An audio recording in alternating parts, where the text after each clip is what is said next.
L'affaire opposant le réseau des défenseurs des droits de l'homme en Afrique centrale au ministère public aura franchi un cap ce 2 mars au tribunal de première instance de Douala-Boundja. Dans ses réquisitions, au cours des débats finalement ouverts ce jour après plusieurs renvois, le ministère public va souligner des éléments de droit qui, en son sens, incriminaient prévenus Maître Alice Com et Maximilien Ngombe, respectivement président du conseil d'administration et directrice exécutive du REDAC. Des principales infractions relevées par l'accusation, le bruit des scellés apposé en décembre 2024 aux portes du REDAC et rébellion en coaction. Des actes d'inculpation aussitôt démontés par le collège d'avocats de la défense. Le procès pénal est le procès de la preuve. Il est démonstratif.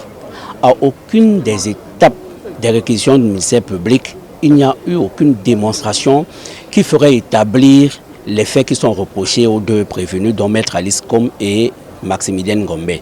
Au sujet des infractions, dont la première, rébellion en coaction, le Conseil de la défense réagit. Il n'a pas pu démontrer ce qu'il entend par rébellion en coaction, puisque l'article 157 du Code pénal parle de la rébellion et l'article 158 parle de la rébellion en groupe. L'expression rébellion en coaction, c'est une pure invention qui n'a d'ailleurs ni été démontrée, ni motivée, encore moins argumentée. Quant au scellé apposé par les autorités administratives, Maître Claude Assira est formel. La position des scellés ne peut prospérer que si les scellés eux-mêmes ont été apposés légalement. Or là, en l'occurrence, ces scellés n'ont pas de base, aucun respect ni de la régularité formelle, ni de la régularité de fond. Par conséquent, il ne peut pas y avoir de légalité et par conséquent, s'il n'y a pas de légalité, la loi qui interdit le bris des scellés ne peut pas trouver à s'appliquer pour faire de Mme Alice Com une délinquante.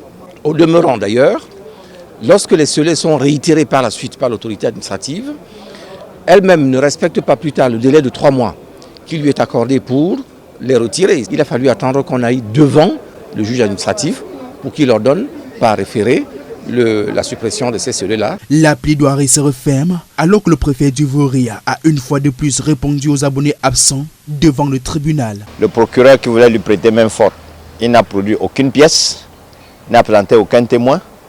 Il a pris des réquisitions que lui-même il a découvert les limites de ces réquisitions parce que ça ne cadrait pas avec les actes d'inculpation. Nous, les avocats de la défense, avons fait notre travail. Et maintenant, au juge de faire son travail. La date du 16 mars prochain est donc décisive pour les parties. L'affaire étant désormais mise en délibéré pour ce jour.